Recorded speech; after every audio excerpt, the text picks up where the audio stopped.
Ashamaa harka fuunee kabajamtootaa fi jaallatamtoota hordoftoota keenya oduu keenya kan biyya keessaa fi biyya alaa gaggabaaboo fi akkasumas bal'ina isaanii qabannee isiniif dhiyaanneetiin jirra. Hanga xumuraatti nu waliin akka turtan isin affeerra. Qaroo miidiyaa laayik, sheer, sabiskiraayib gochuun yaada keessan karaa koomentiin nu biraan gaha. Manni marichaa har'a yaa'ii idilee 14ffaa ni geggeessa. Manni maree bakka bu'oota uummataa har'a yaa'ii idilee 14ffaa bara hojii 4ffaa waggaa 6ffaa kan geggeessu ta'a jedhamee ibsame. Manni marichaa yaa'ii idilee geggeessu kanaan wixinee labsii sirna gabaa bu'uuraalee boba'aa murteessuuf qophaa'ee ilaalchisee gabaasaa fi yaada murtoo koreen dhaabbii dhimmoota daldalaa fi turizimii dhiheessu qorachuun ni raggaasisa jedhamee eegama. Akkasumas wixinee labsii qabeenya deebisiisuu ilaalchisee gabaasaa fi yaada murtoo koreen dhaabbii dhimmoota seeraa fi haqaa dhiheessuu qorachuun ni raggaasisa kan jedhamus ragaan mana marichaa irraa argame ni mul'isa. Namni dhuunfaa barnoota sobaan qaxaramee hojii geggeessaa ta'ee hojjetaa ture adabamuun himame. Namni dhuunfaa digirii sobaan qaxaramee hojii geggeessaa ol'aanaa ta'ee hojjechaa ture yakka malaammaltummaan himatamuun hidhaa fi maallaqaan adabamuun beekame. Mana murtii ol'aanaa federaalaa Lidataatti dhaddachi ramaddii tokkoffaa dhimmoota yakkaa malaammaltummaa saamichaa adabuun hime.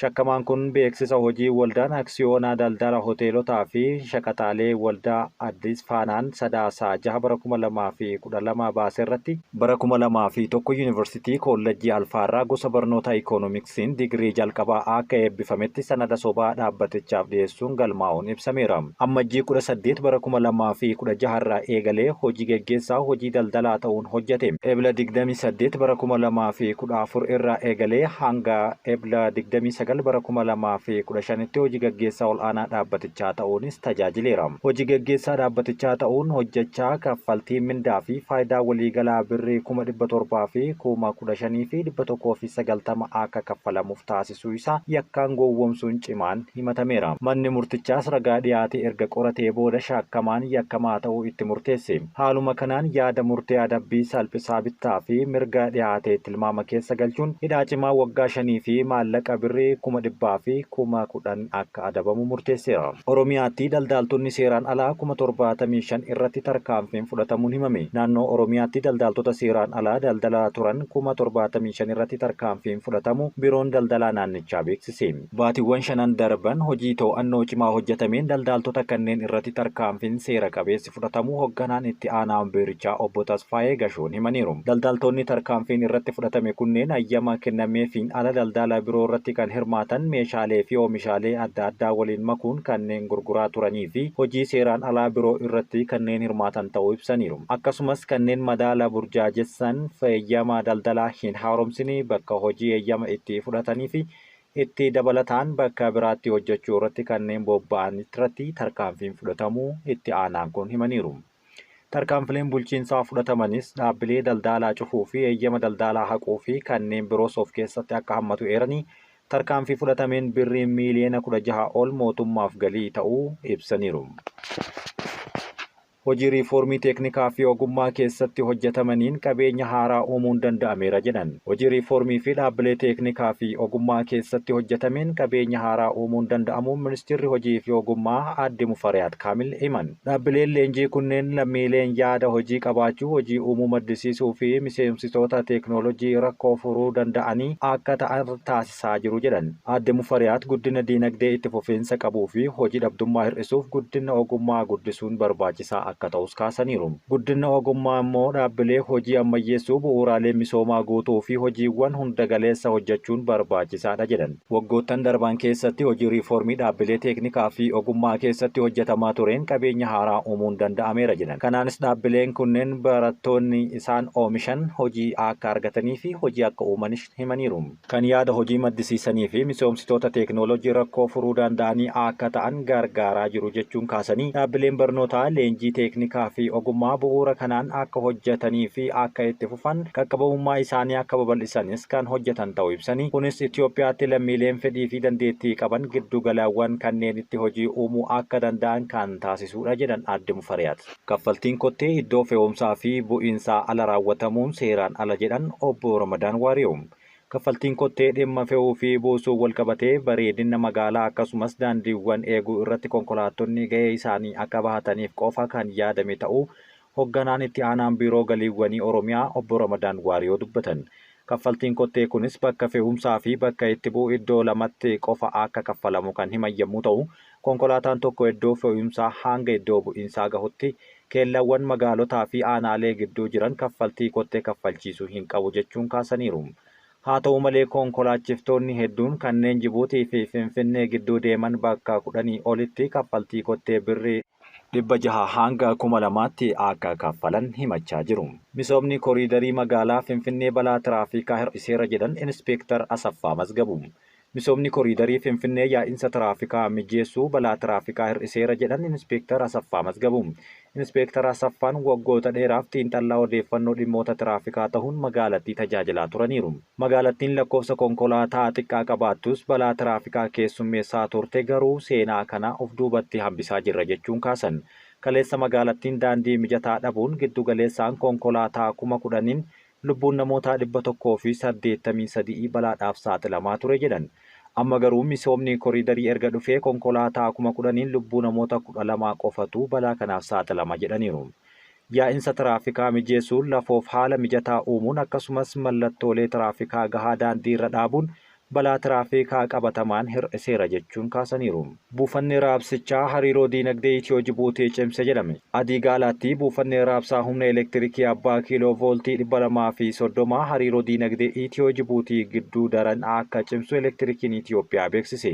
Buufatichi buufata alergii ta'uu ce'umsa sararri bishaanii gara Jibuutiitti diriirfamee humna elektirikii amansiisaa dhiyeessaa akka jiru Daayirektarri qajeelcha kominikeeshinii dhaabbatichaa obbo Mogas Mokonnin himaniiru. Dhaabbatichi gurgurtaa humna geggeessuu fi hariiroo biyyoota lameenii qajeeltoo kanneenii fudhachuu irratti bu'uureffachuuf gumaacha taasisaa akka jirus kaasan. Hojii raawwachiisaan buufatichaa obbo Yoonaas Saamu'eel gama isaaniitiin buufatichi gama baha biyyattii Jibuutii waliin alergii humnaa qaqqabaachuuf yaaddamee akka ijaarame himaniiru. Buufatichi tiraansfoormarii meegaa vooltii aampiirii 25 qabu tokkoo fi ri'aaktaroota meegaa vooltii aampiirii 74 qaban 4 fi sararoota alaa kiiloo vooltii 33 qaban 5 akka qabu eeraniiru. Sararoota alaa kanneenis magaalota Addii Gaalaa, Aayishaa, Dawwaalee fi Aariweef akkasumas sararoota bishaanii geejjibaa baabura Itiyoo Jibuutiif elektirikii amansiisaa dhiyeessaa akka jiru kaasan. Buufatichi ri'aaktaroota 4 argaman rakkoo wal buusuu voolteejii akka hin uumamne taasisuun humna madaalawaa fi addaan hin ciccinne akka dhihaatan kan taasisu ta'uu ibsuun ragaan dhaabbaticharraa argame ni addeessa.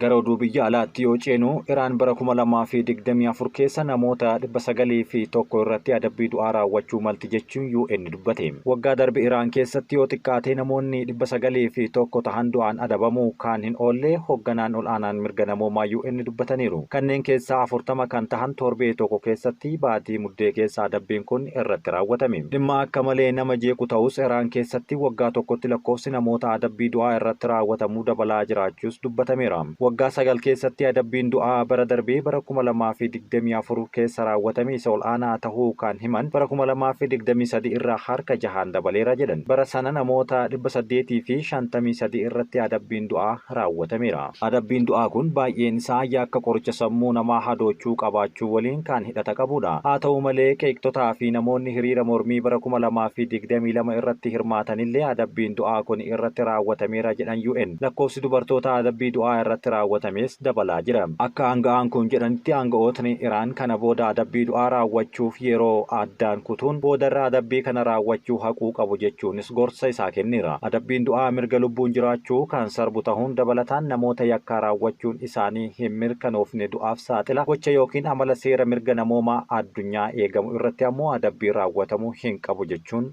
akeekkachiisaniiru. Raashaan magaalaa Yukureen tibbana adda waraanaa turte to'achuu himte.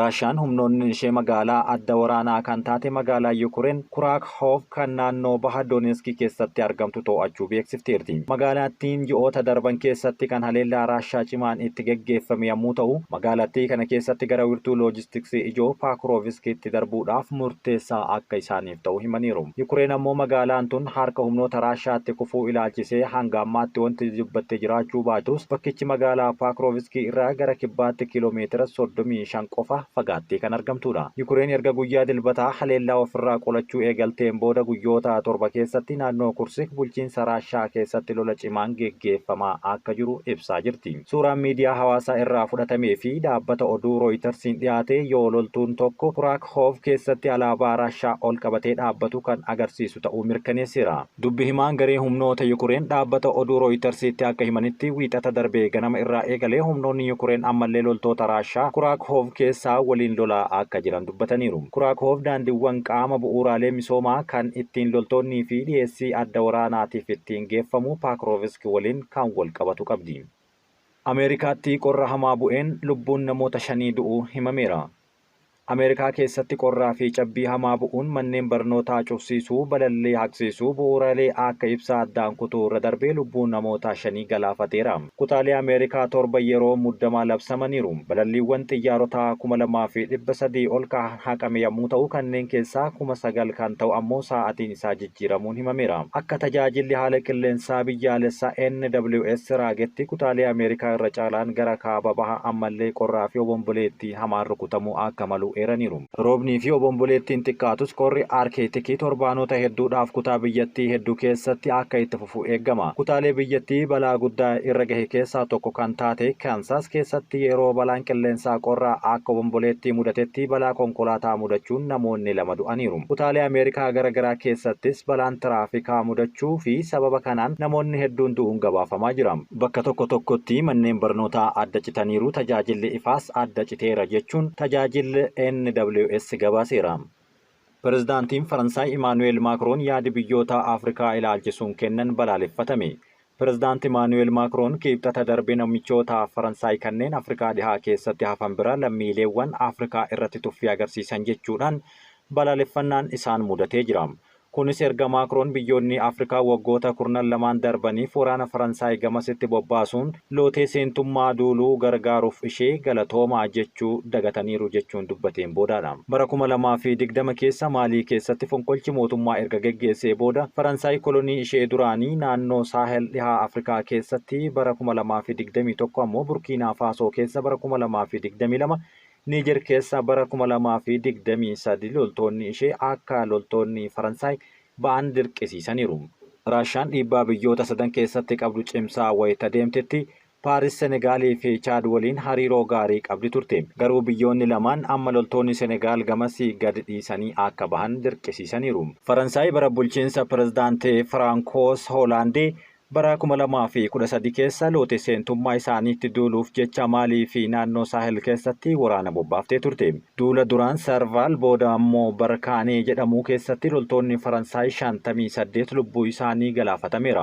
Maakroon wiixata darbe haasaa ambaasaaddoroota Faransaayif taasisaniin galatoomaa jechuun dagatan jechuun yaada isaanii kenneera. Bobbaasuu waraanaa kana ilaalchisee waan sirrii hojjenne jechuun osoo gidduu seenuun hin jiraanne naannoleen naannoo Sahal keessaa tokkollee har'a mirga abbaa biyyummaa isaanii hin qaban jechuun of jajaniiru. Maakroon itti dabaluudhaan fonqolcha mootummaa sababa geggeessanis kan nuti gamas dhaqne sababbiin isaas kan gamasitti ergamneef Faransaay akka dhaqxuuf mootummoonni gaafii dhiyeessaniini jechuun dubbataniiru. Faransaay kana booda gamasii akka hin qabdu sababni isaas hooggantoota fonqolcha mootummaa hin deeggartu jedhan. Aangawoonni waraanaa kanneen 1,000tti heddummaatan biyya Afrikaa Chaad keessatti kan argaman yommuu ta'u, achii ba'uuf adeemsi jalqabameetiin jira. Pirezidaantiin Chaad Mohaammed Idriis deebii Maakroon dogoggora jechuun kan dubbatan yommuu ta'u, kunis tuffii isaan Afrikaa fi lammiilee isheetti agarsiisuuf aarii koonan mul'isa jedhan. Aangawoonni waraanaa kunneen 1,000tti siqan biyya Afrikaa Chaad keessatti kan argaman yommuu ta'u, achii ba'uufis adeemsa isaanii jalqabaniiru jedhame. Kabajamtootaa fi jaallatamtoota hordoftoota keenyaa oduun ammaaf isiniif qopheessine kan hanga ammaatti dhageeffattanidha. Waan waliin turtaniif galatooma.